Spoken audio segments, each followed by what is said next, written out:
going on YouTube? Thomas out here. And news this week is the new Ryan Gosling film, First Man, which is of course about the first man who ever walked on the moon, Neil Armstrong. And the film, cores of the movie looks like it's going to take place in outer space. So I decided to do my top 10 favorite outer space movies. Because there's been loads of them. So with that being said, here's my top 10 list. Coming in at number 10 is pretty much a classic, and that will be 2001: A Space Odyssey. Most people will probably say why this is higher instead of lots of people probably add this maybe in their number one or number two favorite space movies. There's just a few other space movies that's above it that I kind of slightly enjoyed more than 2001. But that doesn't take away of how good 2001: Space Odyssey is. It came out in 1968 and pretty much changed the world of cinema. And it was also directed by Stanley Kubrick, and it pretty much featured one of the coolest supercomputer HAL 9000. That was a cool computer. Cara Delua played the lead role in this.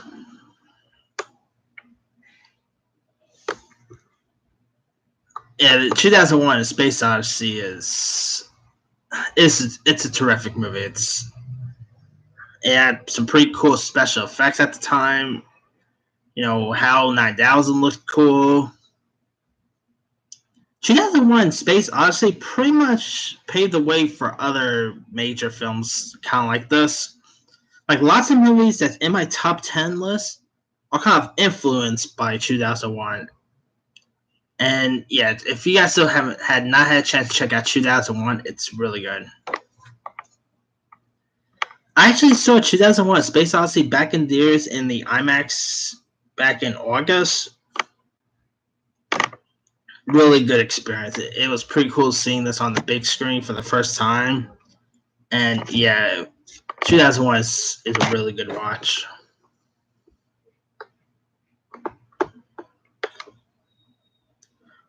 All right, coming in at number 9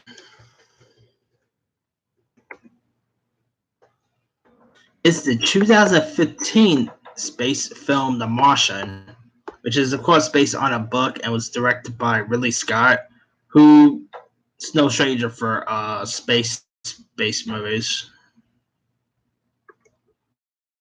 Now, of course, The Martian featured Matt Damon.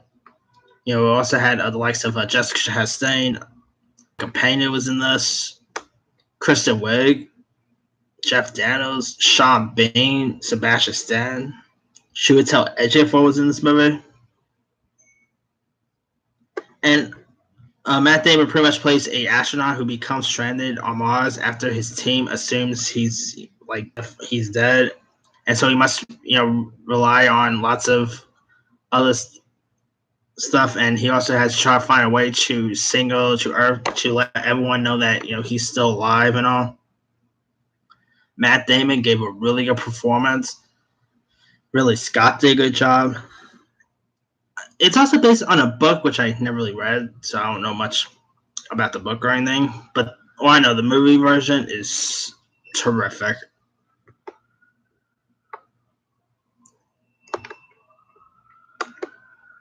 And stuff like this also shows never travel with Matt Damon, because a 50-50 chance you might actually end up getting lost. Because Matt Damon has a habit of being in a movie where someone tries to save him. Thus, Saving Private Ryan's one that I could think of. But yeah, like I said, definitely check out The Martian. It's a really interesting watch.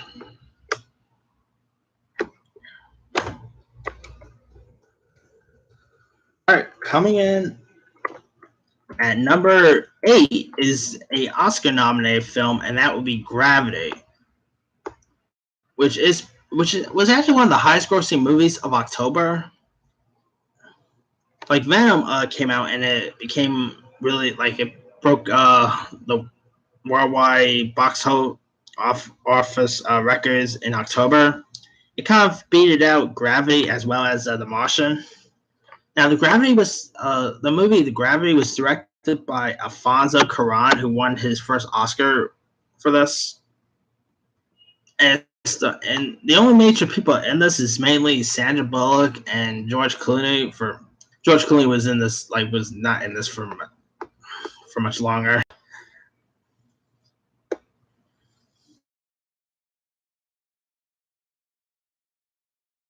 In this, she actually scored a Oscar nomination for her performance.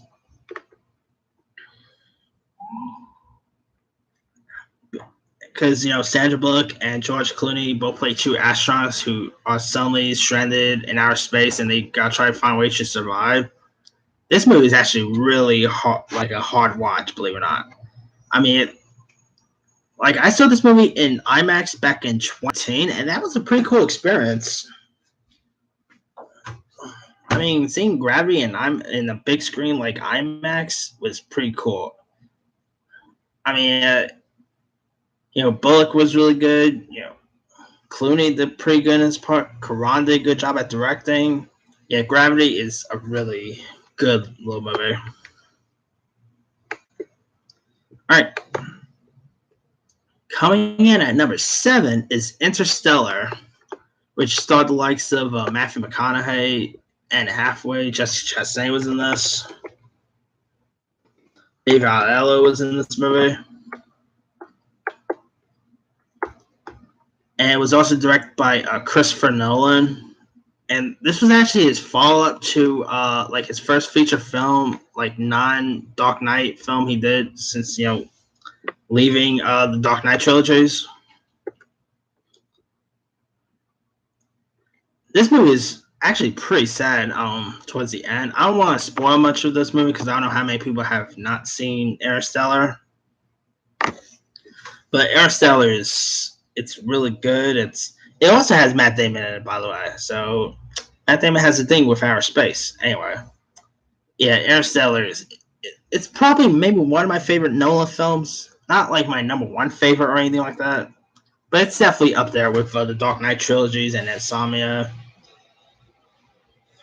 Yeah, Interstellar is just really good. All right, coming in at number 6 is Guardians of the Galaxy. Now this is actually a movie that was influenced by stuff like 2001 and even Star Wars and all that. I love Guardians of the Galaxy. You got Chris Pratt as Star-Lord. Bradley Cooper was the voice of Rocket. Vin Diesel was Groot. Zoe Saldana was in this. Dave Bautista.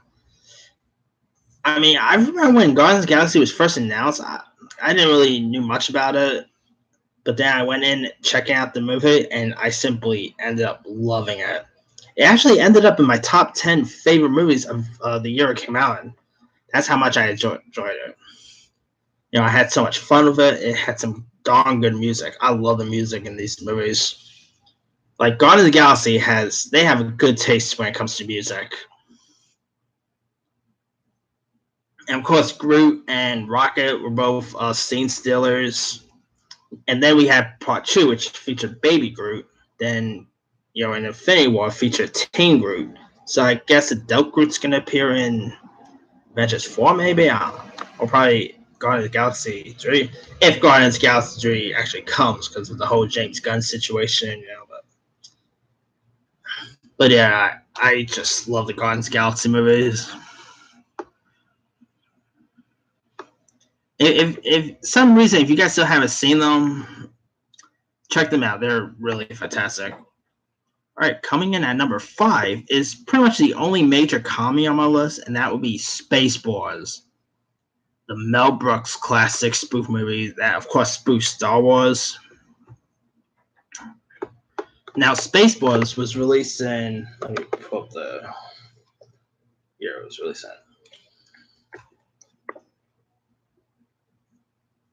Yeah, it was released in 1987 and had the likes of Mel Brooks, John Candy. I love Rick Moranis in this.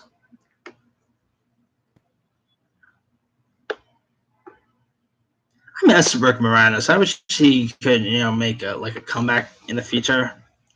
Also, you had the likes of the late Dick Van Patten, Michael Winslow was in this, Joan Rivers, John Hurt, Bill Pullman. Now, Rick Moranis as Doc Helmet is amazing.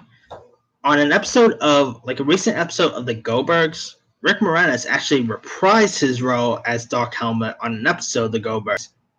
That's probably one of my favorite episodes of recent year of The Goldbergs because, Rick Moranis back as Doc Helmet. Hey, I still will be down to see a sequel to Spaceballs. I remember hearing words about them doing a sequel to this called Spaceballs Search for More Money or something like that. I don't know if it'll ever happen, but if it does, I'm there opening day to watch it. I just simply love Spaceballs.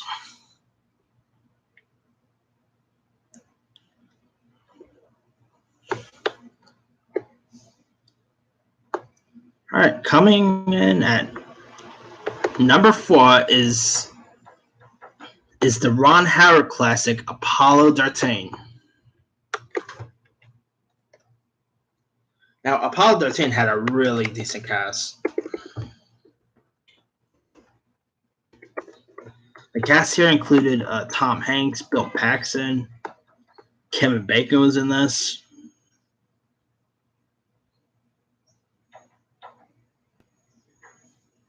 Let's see.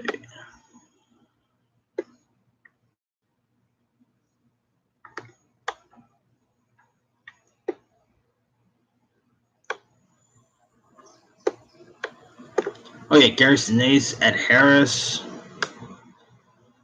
This had a really solid cast in that. It's of course about NASA, who devised a strategy to return Apollo 13 to Earth safely after the spacecraft undergoes a massive damage, putting the lives of 3 astronauts that's on board in jeopardy. The 3 astronauts here was, of course, Tom Hanks, Bill Paxton, and Kevin Bacon. Now, Apollo 13 is a really good movie. Ron Howard did a good job at directing. Like I said, it had a good cast, good performances. I think this scored a few Oscar nominations, if I'm not mistaken. But if you guys haven't seen Apollo 13, it's really good. All right, coming in at number 3 is pretty much a Star Trek movie, and that would be The Wrath of Khan. Now, I could have added any Star Trek films. I could have added, the J.J. Abrams ones. I could have added a few other Star Trek features. But I'm going to add Wrath of Khan. That's probably the best Star Trek movie of all time. Of course, you got William Shatner back as Captain Kirk. You got Leonard Nimoy as Spock. The Wrath of Khan is a classic Star Trek film. It got released in 1982, and it kind of still holds up as lots of people, including myself, consider it to be the best Star Trek movie of all time. Yeah, this is actually a sequel to the first Star Trek movie Star Trek: The Motion Picture that got released before this, and this is actually probably the best, the best sequel of the Star Trek universe.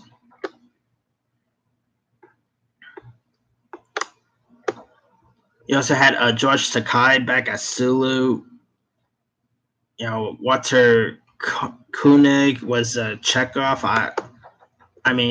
Star Trek. I'm not really the biggest Star Trek guy or anything. It's a cool franchise and all, but I'm more of a Star Wars guy, But Wrath of Khan is still a really magnificent Star Trek feature, and if you guys still haven't seen Wrath of Khan, check it out.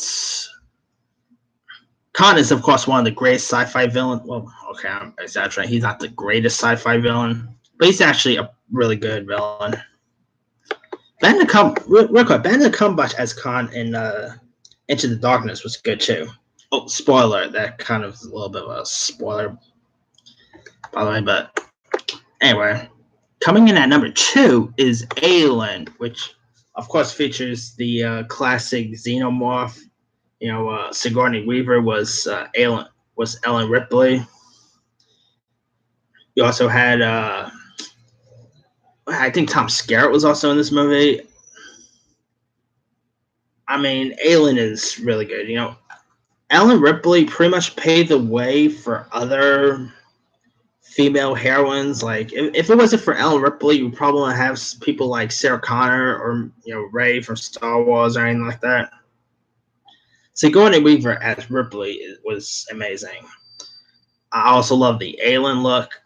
Of course, the alien busting out someone's chest. I mean, that's an iconic scene. Yeah, I just love Alien. Aliens is a good one too.